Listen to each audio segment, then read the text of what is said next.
Well, hello there, and welcome to episode 11 of the Ancient Coin Hour. Here by my side, as always, is Josh Benevento. Hi, Josh. How you Hey, doing? Dean, how are you? Good, fantastic. Uh, we have a special episode today. We say that every time, but today is another special episode because we do have an interview with Shanna Schmidt from Shanna Schmidt Numismatics, who is a really a like an artist's collector, somebody that has a really fantastic eye for some of the most beautiful Greek and Roman coins that are out there. She's heavily into retail sales, but also into auction assistance, as well as curation and books and just about everything. So she has a very interesting story. She is part of the Burke legacy, and she's carved her own path to get to where she is and has become very successful at doing it, including one of the cooler coin places in downtown Chicago. So Let's not also forget that she's also NAC USA. That's right. So NAC yeah, USA, she represents Numismatica Arts Classica in USA. So hard to. There's just a litany of things that she's involved in, but she's a great ambassador for the hobby. A very successful woman who has done very well in kind of what we would call a male-dominated area, and has a good story to tell. So I invite you to stay, listen, and maybe learn a little bit. As always, like and subscribe, but then also feel free to ask questions. We continue to be here as support for you guys as you make your coin collecting journey.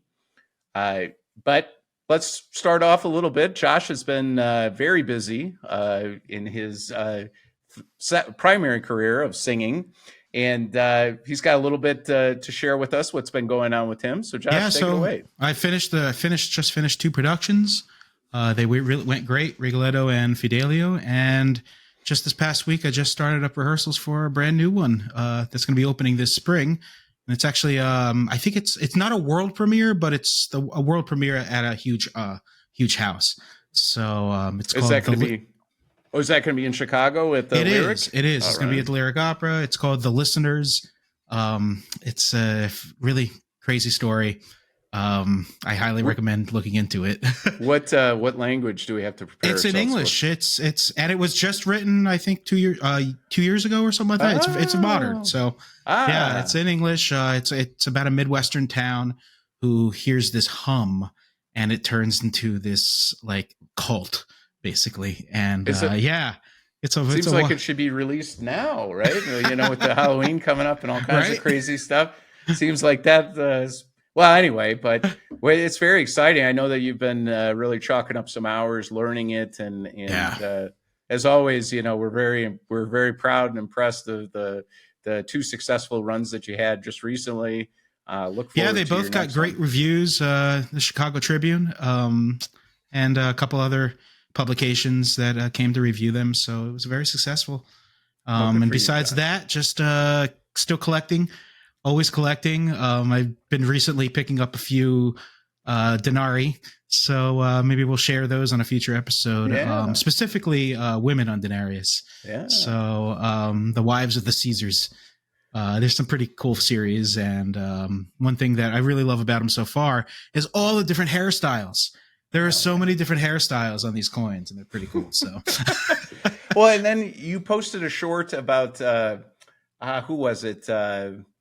Why can I not? No, suddenly I can't think of his name. Genghis Khan? Genghis Khan. Yes, right? That so was got a recent one. Genghis Khan. Yes. So that coin was actually it's actually part of one of the last of the Bactrian kingdoms. Really? Yeah. It's Islamic coin, but it was a region that the Mongols and under Genghis Khan invaded and took over and spread right into the old Bactrian kingdom and kind of took them over, and it was the fall of that. Interesting. And, it's a cool coin. Doesn't look like much, but it's got great history behind it.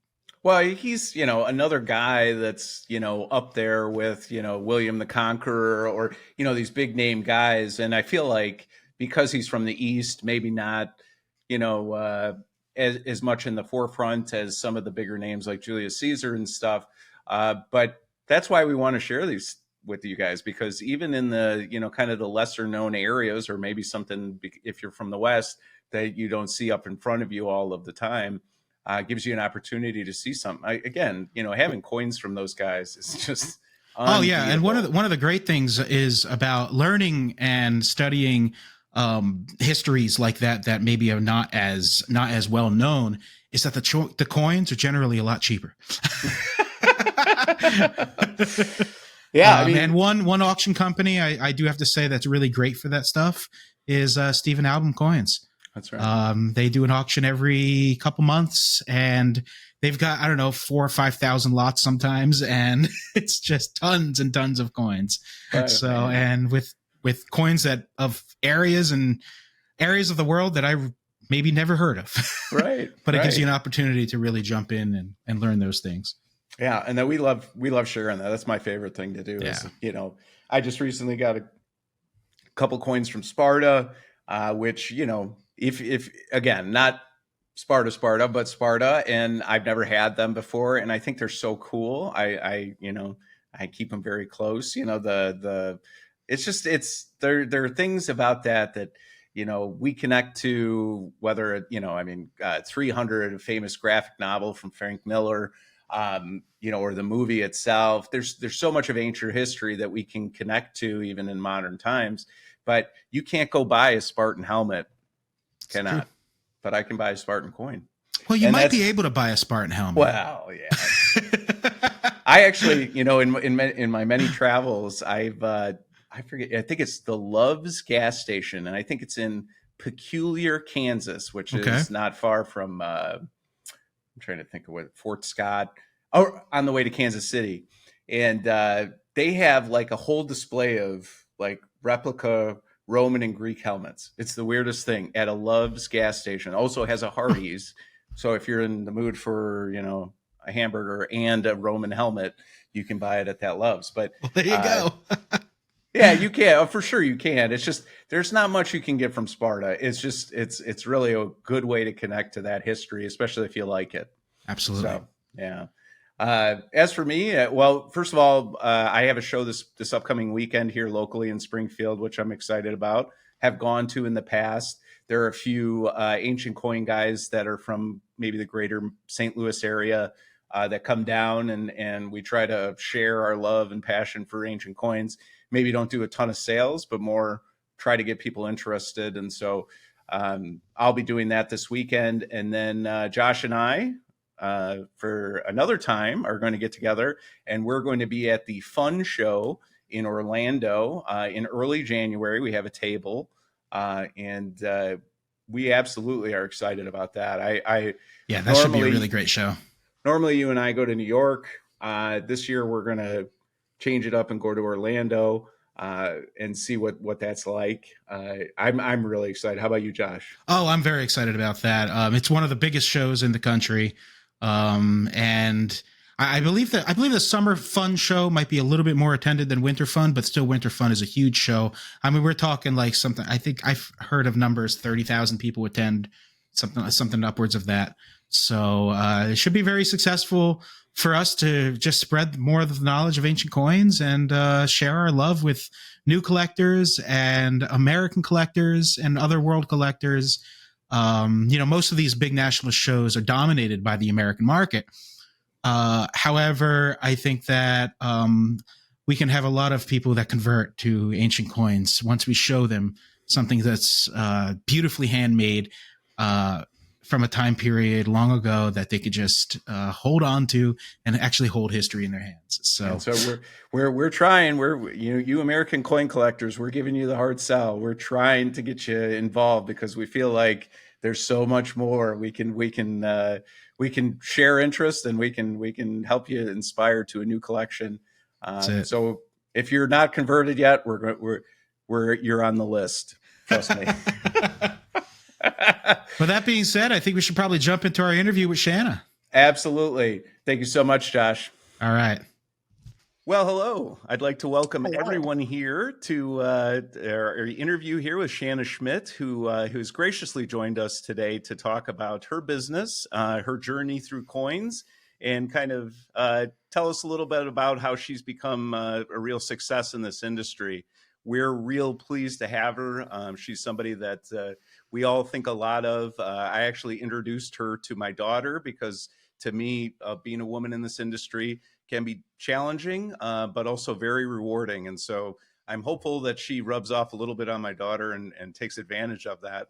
But Shanna has been in the coin business for as long as I've been alive or in that neighborhood, and she's born with coins and still continuing to be a part of her day to day, every day. And with that being said, we'd like to welcome you, Shanna, and thanks for Thank joining. you. It's a And pleasure. yeah, great to have you. That being said, if you could give us a little bit of an introduction, talk a little bit about yourself, and we can't wait to hear. Well, you're partly correct. I have been in this business a long time, but I don't think you're that young.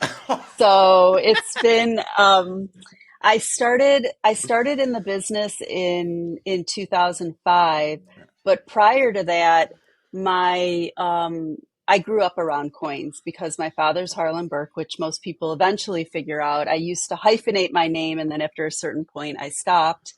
Um, but I after I graduated from university, I actually started as Josh will appreciate this. I started as a music major. I studied classical piano, and then I got the fear of God put in me and decided to switch my major to a money making business of advertising. Yeah. And so I worked for several years in the ad business. Was recruited out of school, worked at a lot of big ad firms like Leo Burnett in Chicago Yeah. here. Worked overseas at some media companies because my area of emphasis was media, and landed eventually in Europe in Copenhagen. Worked for Leo Burnett in Copenhagen, and then worked for them in Frankfurt, Germany. And in 2005, my parents both were trying to get me to come home and offered a job. So I came back with two children already, Yeah. and started working in the coin business. So I worked for my father until 2016, and then, as many people know, family businesses are tough, and decided that I just, thought it was better if I went out on my own. So I continue to do what were my strengths at Harlan J. Burke Limited, which was ancient coins, auction representation. I kind of made that before people besides Ed Waddell. I kind of took that as my own. Like my emphasis was auction representation before having an auction house or selling coins for that matter. I was there for the customer. Gotcha. So, and now years later, here we are.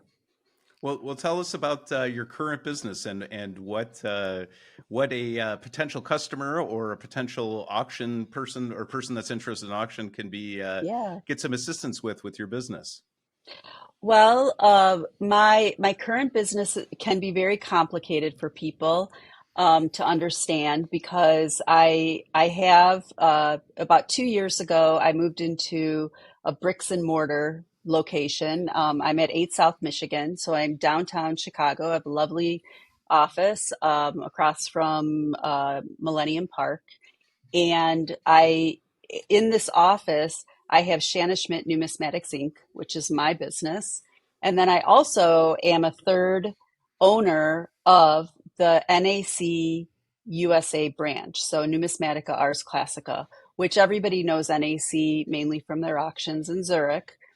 But NAC asked me to partner with them, not that I'm an owner of their NAC in Zurich. I'm not, I wish that would have been nice, but unfortunately not. I am more of a clearinghouse for US customers to make it easier for them if they want to buy. So if you buy something in an NAC auction and then you opt in, you can have your material sent to me, and you don't pay for that shipping. So everybody remember that, because you only pay for shipping from Chicago then to your location in the United States, and also Canada. We work with Canadians.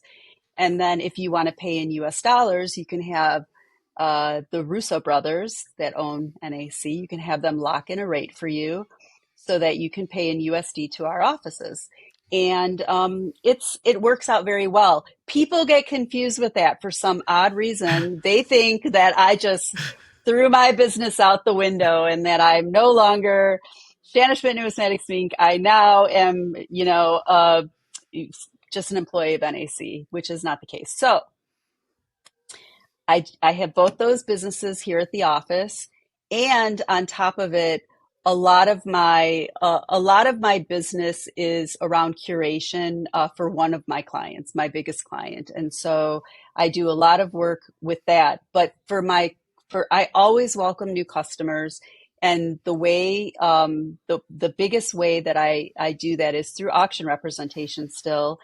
And that is simply put, being familiar with the auction houses, knowing, what kind of level you need to be at. I mean, I'm getting quite good after all these years of just, seeing how something is estimated at an auction and being able to pretty much know how it's going to pan out. Sometimes I feel like my customers might think I have inner knowledge because it sometimes goes very close to what I recommend. I know the biggest players in the market, and I'm able to, sometimes have some advantages because of my knowledge of certain players, and I usually, phone bid at a lot of the auctions, and so I just tend to be able to give my customers an advantage. If there's a cost to it, I charge 5% of the hammer most of the time. In the good old days when many of the auction houses that were legally allowed to do so gave a discount, I reap the benefits of that, and I would pass it on to my customers, whereas I would be telling customers, well, you're not going to pay anything for me because I get a 5% discount, so it doesn't cost you anything. But with the increasing buyer's premiums and the drive to get big consignments, a lot of the auction houses have unfortunately started to give part of the buyer's premiums to those sellers. Before, sellers always paid 10%, 5 to 10% at least. And now if you come to an auction house, you demand, part of the buyer's premium. And my brother and I both feel strongly about this. We both are very much advocating for that to stop, because we believe that it really does hurt the market if you continually throw things at the buyer. It also kills the business that we're trying to provide for people. That's right. So yeah, that's one thing I noticed that Sotheby's actually did this year is they lowered their buyer's premiums this year. In anticipation of people bidding more, and more bidders usually means higher hammers. So that's kind of their reverse of that strategy right now. It's very important. And I know that, if you talk to anyone, I won't mention any names because I don't think it's nice. And that's not what I'm about. I do a newsletter that kind of like I started with like 20 people getting my newsletter, and I have still not a lot. I have 700 people that get my newsletter, but it's grown over the years. And I used to do them every week, but they're so difficult to do because they're time consuming. Mm-hmm. And I always try to take up, people are also surprised by that because they're like, wait, I thought you worked for NAC. Why are you promoting Loy? Why are you promoting, Noonan's? But, the reality is that I need to make a living, and that's what I know best is, these auctions. And so, I don't like to point out any one auction house, but I will say that there's always going to be a reason when you talk to an auction house, and they'll tell you, well, I'm really sorry, we wouldn't have gotten that collection.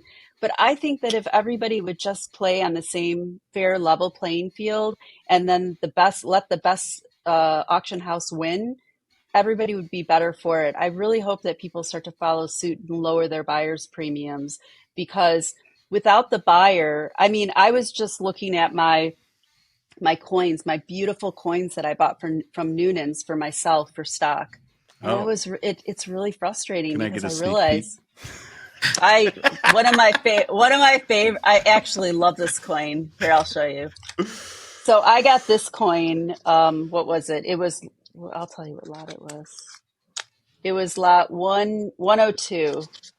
And I just think it's a beautiful, can you guys see it? It's a coin of Agathocles. Oh yeah. Beautiful. Oh no. So here Wow. I get this coin, and I'm like, I got it for a good price. Oh my God, I paid so much money for this coin because there's a 24% buyer's premium, and then it like you're paying like 35% with the currency exchange, and I'm like, oh my God. And so it's going to end up being a really expensive coin because I have to make money too. So when I put it out there, I'm going to I have to mark it up an amount where I'm going to make some money, and, be able to pay. You have to pay taxes on the profit, and people don't realize that. And you have to photograph, you have to do all this work. And it's a lot of work that goes behind it. Yeah, that's right. I often hear, I know what you paid for that coin. Oh man. Yeah, that's my favorite. I'm sorry, but in hindsight, a lot of, I got a lot of crap when I first started, doing the business on my own, where people would be like, you can't buy from auction. And I'm like, that's me. Sorry. I mean, I work with my customers and I get excited and I buy things because I want to buy stuff too for stock. And it's worked out. Sometimes I've held on to coins for a long time. I've been tenacious because I won't lose money on a coin. Oh yeah. Yeah. I'm just like, you know what? I'll keep it until whenever. I don't care. And, but yeah, people know what I pay. If you do enough research, you'll find it. Yeah. But they discount, or most of the the AC search and stuff doesn't even, doesn't have the buyer's premium and then all the extra fees, and then the shipping, and then, just to maintain the business, the operating costs and all that kind of stuff. It's expensive. It is. Absolutely. And I mean, I understand that sometimes maybe I'm excited about a coin and I price something too high, but I've heard that's why I'm not on social media, to be honest. I really am not, because I get my feelings hurt. I go on social media and I see all these people saying really mean things about me, and I'm like, I can't do it. So I kind of stay off social media, and I'm never going to be one of those people that's going to be. My husband will post photos on Instagram, and God love him, he enjoys to do that for me. But well, we're really happy we have you on here today to do this. Absolutely. Tell us about Shanna Schmidt Numismatics Numismatics, and it's your personal collection, but available to the public. And it's the website is the same as it's spelled, Shanna Schmidt Numismatics.com. So I'll tell you, I started out with just when I first went into business on my own, I came in with nothing.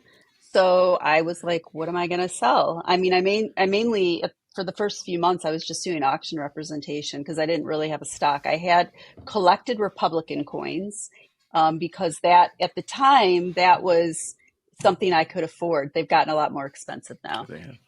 So I started selling my Republican collection. I built a small website, but then eventually, and I was on B Coins, which I still am. But then eventually, I just buy coins for stock. So it's not my collection. What it is it's my retirement. So basically, I buy things with the money that I make from doing my auction representation and my work. And then I buy stock, and I do coin shows, and my stock I think I have 500 coins now. It's insane. I've built up a lot. For just being like a one woman show. Mm-hmm. Oh, sorry. I have Tyler. It's That's a true. two-person show. That's right. Two-person. Yeah. One thing that a few months ago that I saw you do, you spoke for the Chicago Coin Club several months ago, and you talked about about your library, which is something I'd really love for you to share some information about that. People probably don't even know it exists. If you can just, enlighten us a little bit about your library, about collecting books, and about the importance of numismatic books to collecting. I would love to. I love books. I have always been a huge fan. When I worked for Harlan J. Burke Limited, I decided to undertake fixing my dad's library, which was already pretty substantial, but there was a lot of titles that he lacked, and he lacked order. And so what I did was all the book dealers knew who I was. They were like, yeah, she's coming. And I would buy from, Douglas Saville. I'd buy from, you name it. Burns, he's now passed away, unfortunately, John Burns, and Colby and Fanning. And I just, I was active in all those auctions, big buyer. And I started working with the University of Chicago, where I had gotten my master's degree. I made good friends with the librarian at the Regenstein, and she was talking to me about maybe making Harlan J. Brick Limited a satellite office for the University of Chicago, which I was like, that's great. So I kind of embarked on that. Unfortunately, I left, and so that it did end. But when I started out on my own, my client, who I curate for, was like, "You don't have any books," and I was like, "No, not a book." And so we embarked on this project of just buying every book, and I don't know what happened. I have a really small. I live in Oak Park, Illinois. I have a very small house, and I think I'm very happy my husband still is married to me, because I literally filled our house with numismatic books that I would buy and my client would buy. And I had a Google spreadsheet where I would like list all the books. Cause I'm not very, computer skills are not my forte. So we didn't have a database or anything, which we do now. And we would buy in all the auctions, and I basically I built it up. I have thousands and thousands of books now at the 8 South Michigan Avenue location, which, Josh, you were here. You saw that. So I'm working hard to, my ancient section is very good. I have a lot of the periodicals. That's very good. I'm building up my world section. I also have a US section too. So our biggest problem is space, because we've basically run out of space here. So we're talking, in fact, Tyler and I were discussing it today. We were talking about ways that we could expand. Like we might rent the floor above us. Like we're on the 36th floor, but then the floor above us we're the last floor that you can reach with the elevator in the Willoughby Tower. Mm-hmm. And the floor above us is not ADA compliant. So you have to take stairs up there. And so we're like, maybe. Hard to get books up there, though. Well, hard to get books up there, but we were thinking like research center, that we could have something like that and have some books, because we do need more space for books. So we've got the library here. The library here is all reference material. Now, before I go on to the loft, I'll continue with the library here. We entered into an agreement with the Newman Numismatic Portal, which this is the part where your listeners really should check this out, because this is free information for them. So what we decided was we have a 70-30 split for payments. I pay 70%, Newman Portal pays 30%, because we get everything scanned. My entire library is going to be on my computer. I can go on a website and go on and see it. It's going to be on a restricted site, because as we all know, there's some books that are still in copyright, many books, and that's why it's a 70-30 split. So anything that is out of copyright goes up on that Newman Portal, and anybody can go look at it for free. Wow. So that's my gift to the numismatic community. And what do I get out of it? I get a fully, digitized library. It is a lot of work. My assistant, Tyler, is very busy with that. He is constantly driving books out to Internet Archives in Indiana, going back and forth. God love him. He's, pulling a lot of weight. And then some of the really high end books are taken to Washington University, where Newman Portal is located, and they're scanned there. And so that's the Newman Portal. And I personally do not use the Newman Portal because I have all my material on a restricted site through Internet Archives, but I urge people to go to the Newman portal and to check that out. I think that they just started making the information available, but I'm sure that would be very easy to find out. But it is coming, and they never had a lot of ancient coin material up there, so this is very good. So that's this location. Then I have what I call the loft, because it is an old factory and it's in the West Loop of Chicago. And what it is we, about a year and a half ago, we purchased the numismatic library, but just the catalogs of Basil Dimitriati, who everybody knows as BCD. So this was a big deal. BCD, for your listeners that are interested, they once did a very nice long table at the A&S of his library, and you can actually see Ute Bartenberg going through his library and showing the books. It is almost exactly how it was on the shelves there, the same in the loft. Wow. Now, what we did was we had a professional photographer take pictures of every single shelf.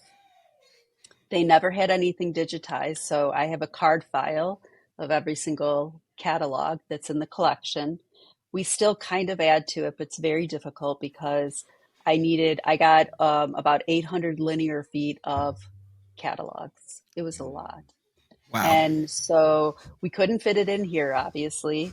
And so we had to get another location. And because of my musical past, I decided that I wanted to have a place that I could also maybe do concerts to, like have, other things going on there besides just numismatic. Grammy-winning opera singers, maybe. Exactly. I've invited him. We're already in talks about that. Yeah, he's invited. So I have a 6'7" grand piano in the place, which I adore. And so I go there and I play the piano, and we bought a scanner recently, so we started to do some scanning. This is not going to be available on the Newman portal for those curious. I don't know what we're going to do with it yet. We've talked, there's been a lot of discussions with certain people that are interested in maybe partnering with me on it, but we haven't made any decisions yet because I realize that this is very special material, and I want it, when something happens with it, like, think of something like Ex Numis or whatever, something where you can really use the information in a very positive way. I want to make sure that whoever does it has the right, system in place, right artificial intelligence, all that stuff, that we can actually make it worthwhile. So right now it's just a private thing. I don't know. That's it. Wow. That's the book. That's incredible. That is really incredible. It's great. It's fun. It's fun to go in there. And the other day even though I'm not on the board of governors anymore for the ANA, I still serve on the museum and library committee board. And I did our committee meeting at the loft yesterday, and they were all like, oh my God. Cause I was sitting on my couch and I had all the books behind me, the catalogs, and I took them around. I'm like, you want to see it? So we went through every room and I was showing everybody the catalogs. So yeah, that's pretty incredible. Cool. Yeah. A lot of books. I like books. So if you like books so much, I'd love to hear your recommendation for any listener that maybe they don't have a numismatic library at all, but what book or books would you recommend them starting with? So it's a hard question, but I would say the book that I always recommend, especially for something that's near and dear to me, which are Greek coins, Colin Cray's book, Archaic Greek and Classical Coins. I think that's what the title is. He wrote it in the 1970s. It still holds true to today. The reason why I like that book is it does have plates in the back, but it just is a really good, well laid out book that talks about coinage and talks about all the areas of coinage, like where it started, the minting process, all the important things. And it's more of like an actual book that you can read. Whereas You know, with Greek coins, it's incredibly difficult because there's no one good book. Because what you have is you have basically the Greek world that is, broken up by Greek city-state, and academics will traditionally they'll take, Aegina or Athens or whatever, and they'll do, maybe Athens is not a good example, but they'll take a Greek city-state and they'll do a dice study of the coins. And you have certain books, like if you collect Alexander the Great, well, you have to have Martin Price's book, Hmm. his 2-volume book. If you like coins from Syracuse and you want to start collecting decadrams, then you need to have, maybe Fisher Bossard's book on Syracusan coinage. Sorry, if you collect Syracusan coinage. If you collect decadrams, then you're going to want to have the books that were done, by Boehringer or what have you. So there's certain authors that go along with certain books, but a real book, you've got Colin Cray's book, but then you also like the coffee table book, the Cray and Hermer coffee table book, Hmm. that is Greek coins, and they published it in English and in German. That's incredible, but that's a coffee table book. Like, what kind of book? Like, what are you have to think about what your listeners are really interested in. If you're interested in Roman coins, it's a little bit easier. You can actually learn about each Roman emperor. You can learn about the Republic. You could go to, like, if you collect Republican coins, well, you have to get Michael Crawford's book on Republican coins. That's kind of the book. Will it tell you a lot about each moneyer? No, but on the other hand, it's just difficult to get a lot of that really in-depth information. Mm. You can go like, um,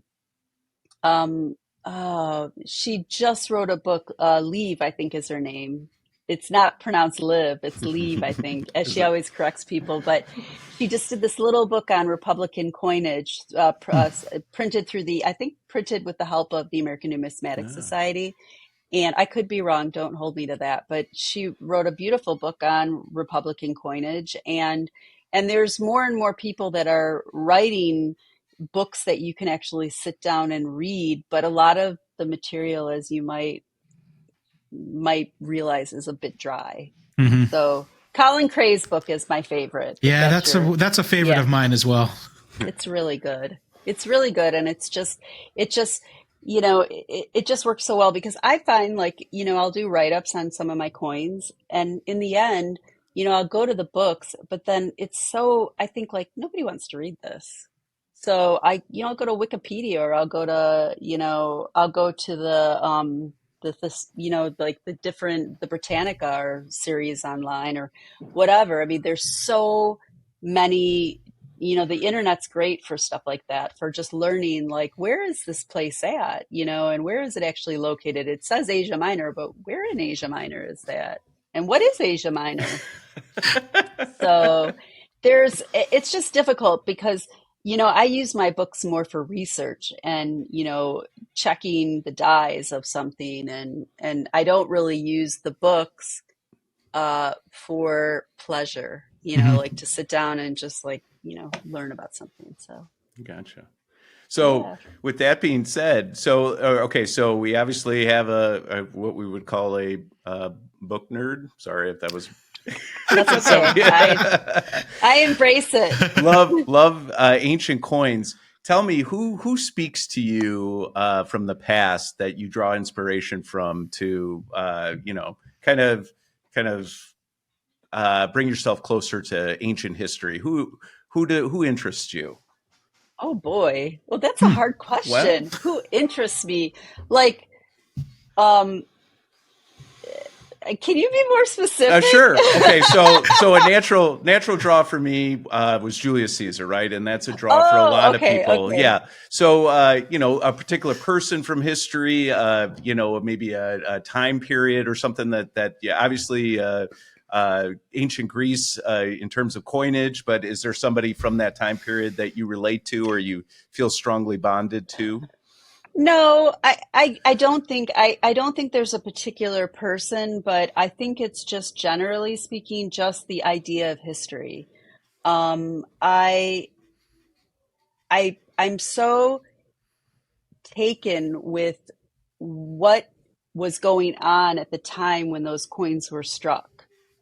And that to me, it's not a particular person, but it's just the the the the time period and what was happening. And so I'm naturally drawn to, which is interesting because I'm actually naturally drawn to biographies and autobiographies of people in my, just in my normal life. I will, I'll buy like my husband and I remember we were listening to this long book about Lyndon Johnson. I'm really into, I don't know why, like US history. I'm really interested in US history lately. It's like all the presidents and things like that. Which is so, I mean, it doesn't really make a lot of sense, because of what I'm doing here, Right.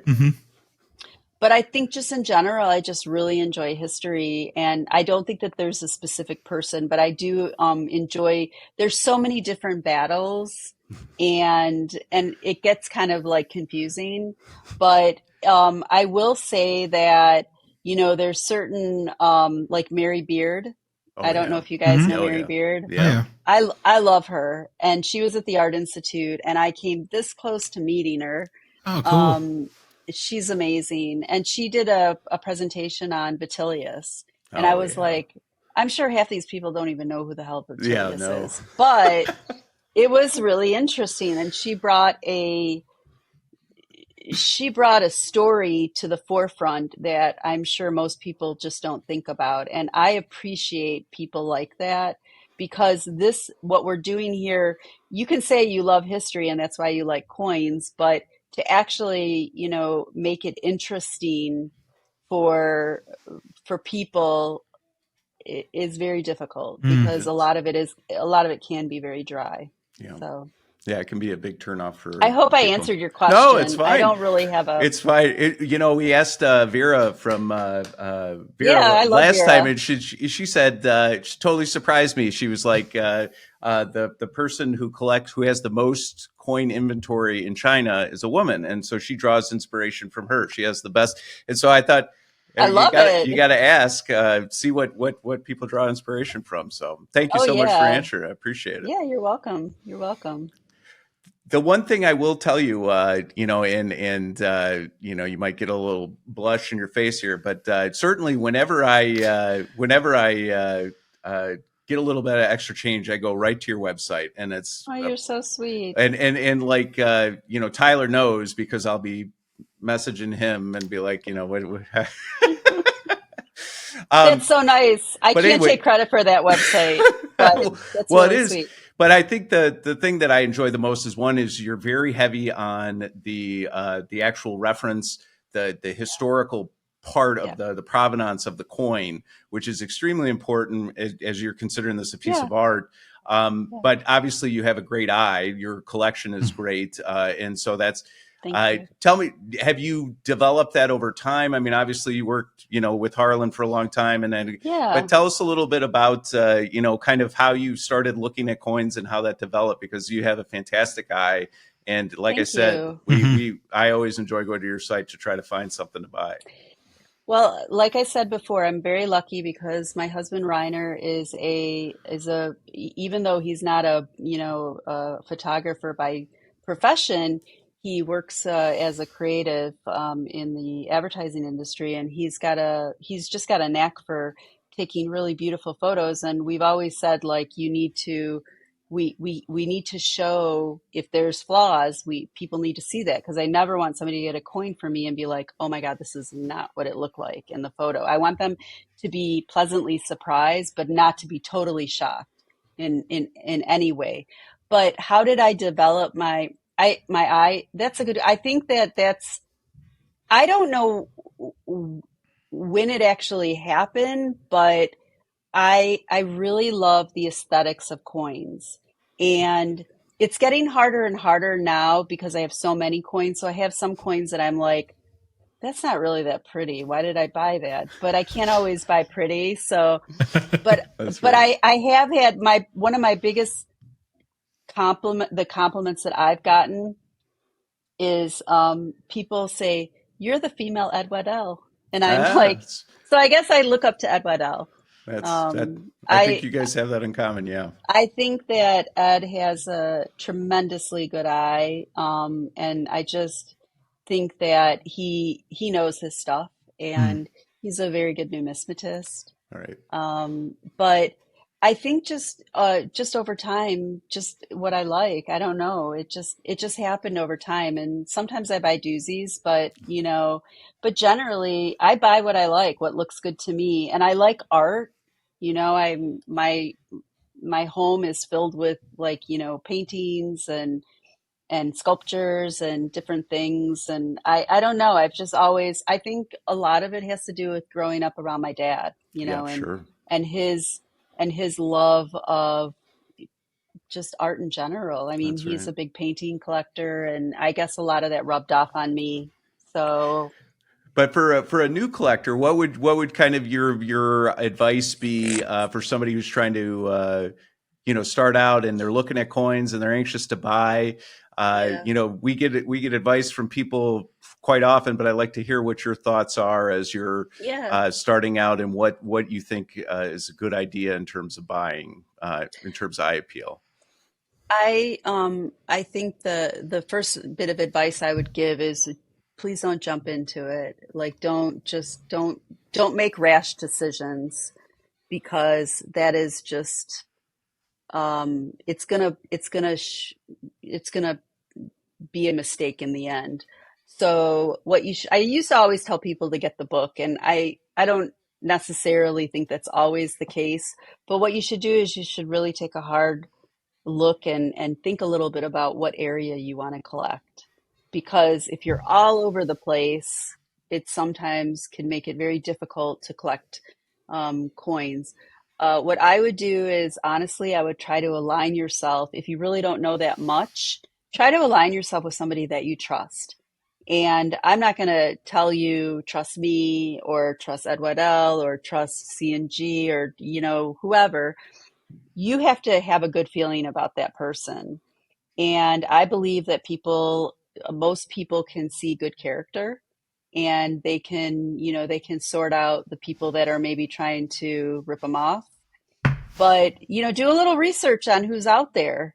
And once you figure who's out there, and once you try to maybe find a partner, somebody, I mean, I know some people say, like, with auction representation, that they they don't, it's like, oh, it's too much. It's like buyer's premiums are too high already. Oh, I can't pay another 5%. But I tell you, sometimes it's a good thing, because I have more and more people that come to me, and they really start to put a lot of faith in me, which I totally appreciate, where they listen to me, and they listen to, like, I'll say, don't buy that in auction. Buy that privately. It's such a common coin. Why are you going to pay a buyer's premium? Why are you going to pay me a commission? You don't need to do that, Or I'll tell people, like, if you just hold out a little bit longer, I know this is a nice coin, but there's another one that's going to come up. Or don't overbid on something, because in the end, there's always going to be coins. There's always people that are selling their collections. Another one's going to come up.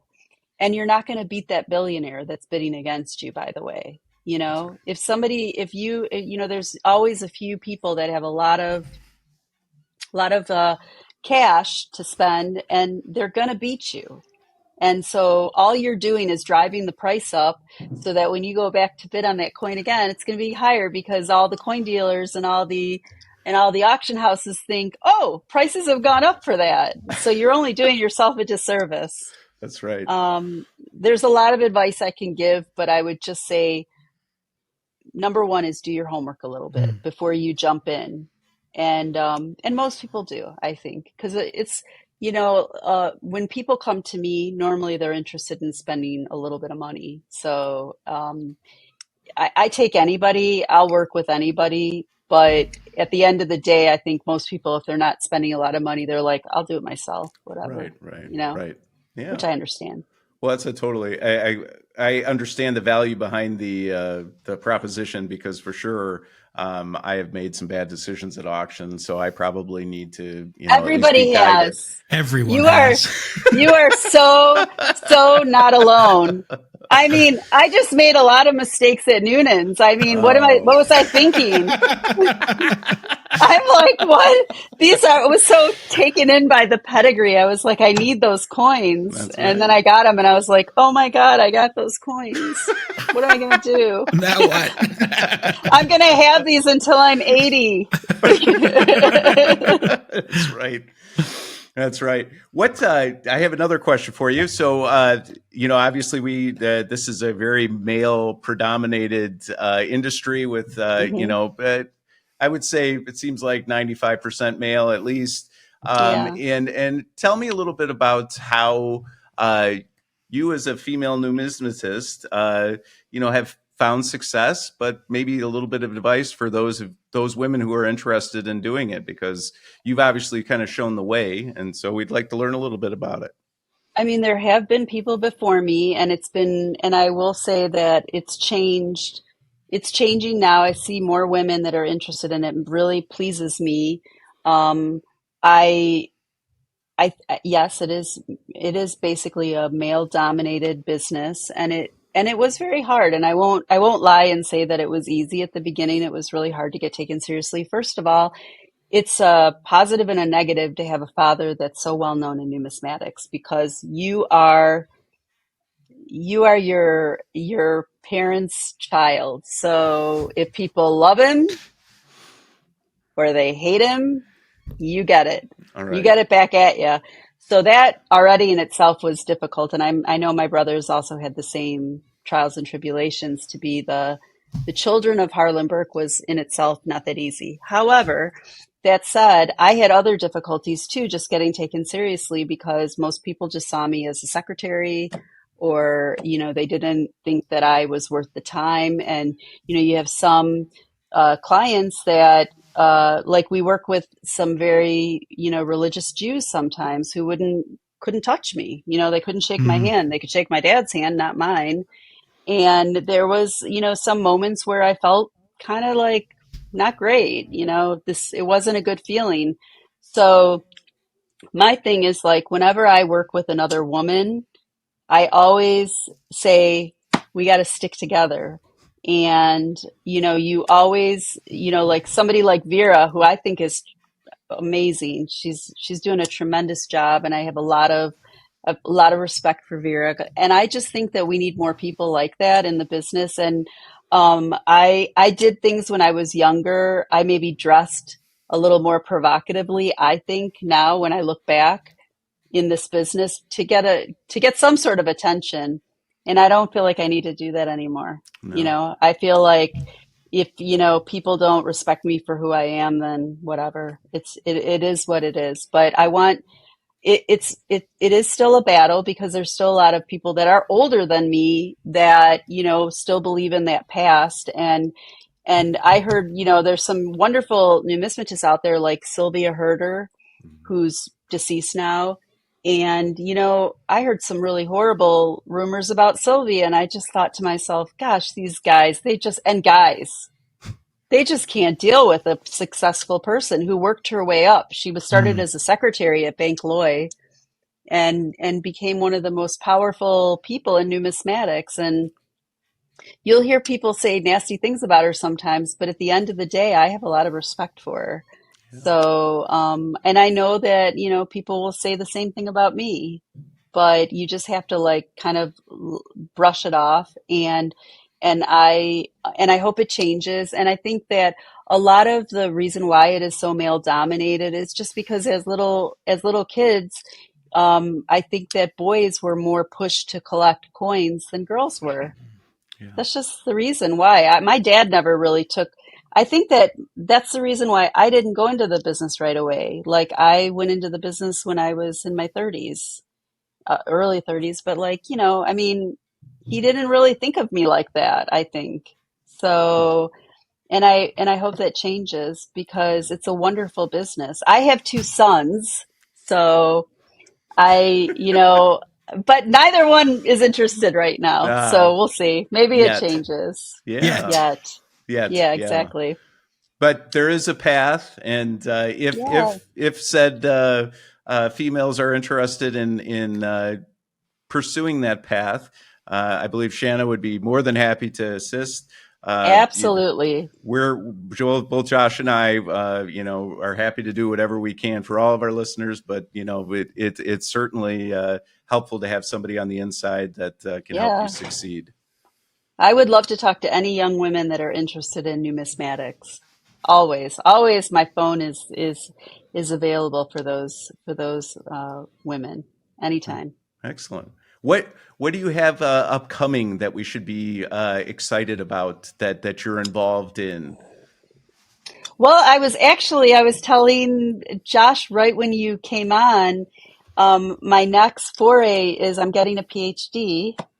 And I just got accepted into a program at a university. It's King Juan Carlos University in Madrid, and Oh, I won't say it in Spanish.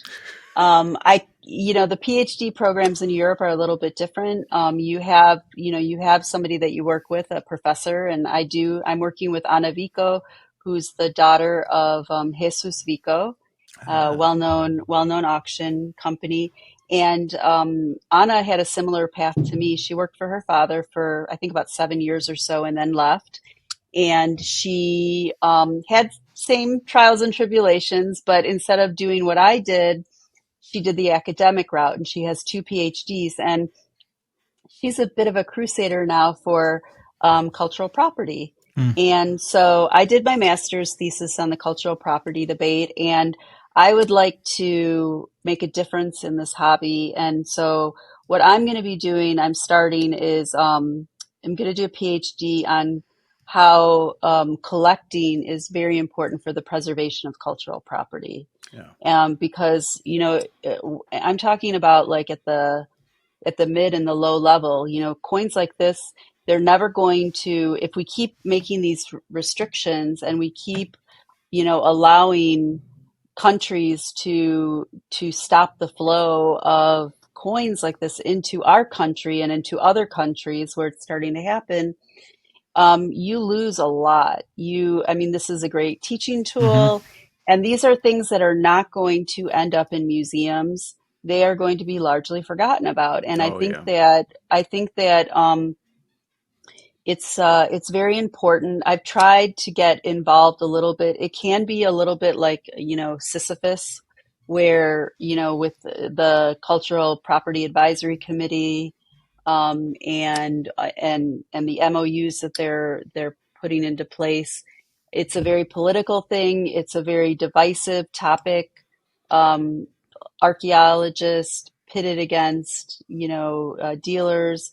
It's not a wonderful it's not a wonderful thesis topic for comfortable wise, I would say, but I think it's necessary. So, yeah, that's how I'm going to be spending the next, I'm doing it part time, but that'll be how I'll be spending the next 3 to 5 years, maybe. I don't know. I'll be old by the time I get it, but, Doesn't matter.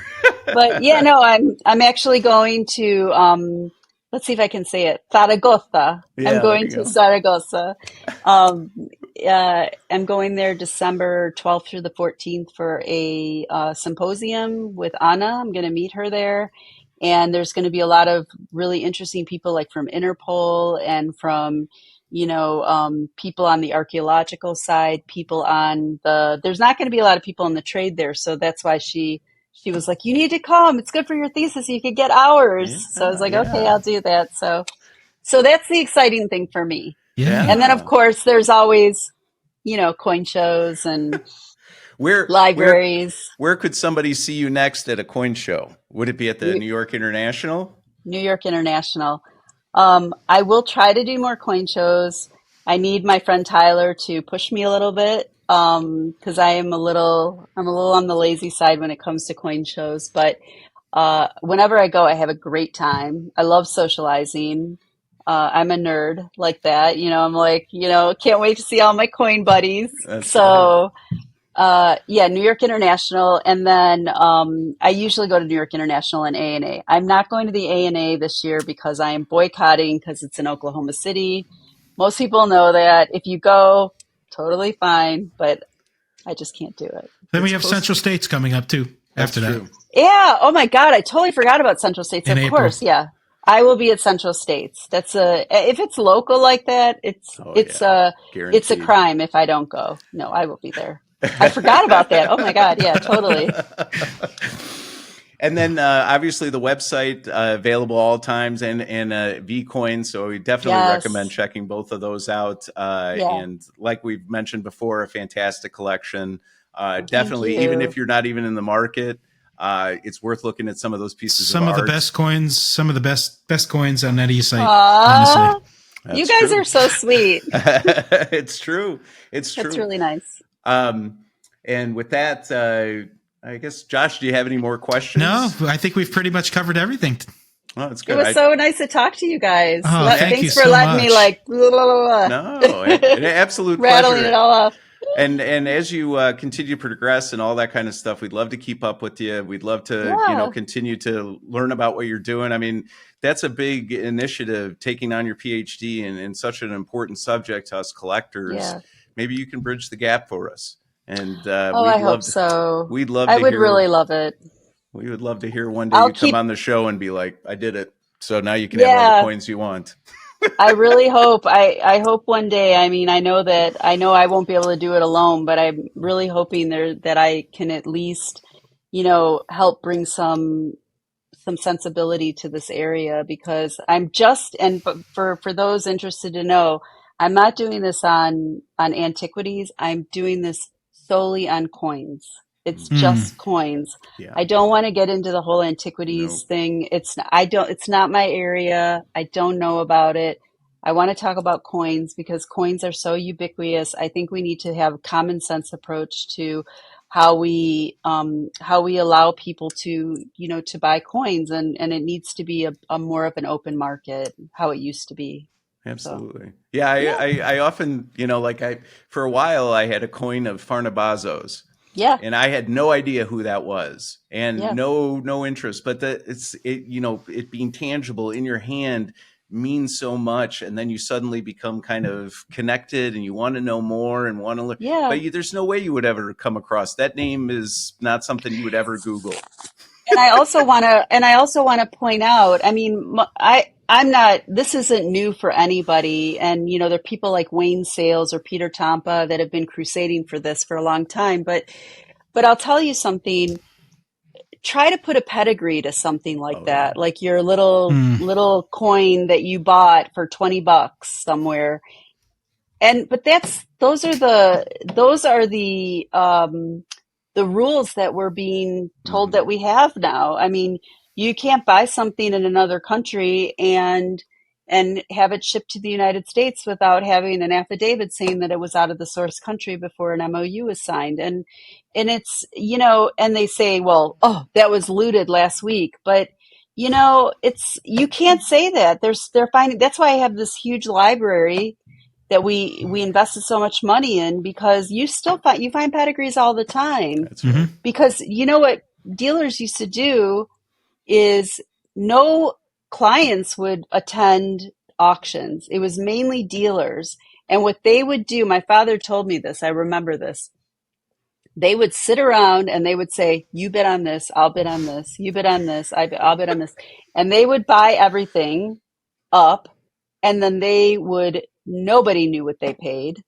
There was no coin archives. There was no transparency, and they could charge whatever the heck they wanted to charge. They got rid of those pedigrees because they didn't want anybody looking at a prices realized. So it's garbage when you hear people say that, and we're talking about coins that are good enough for auction.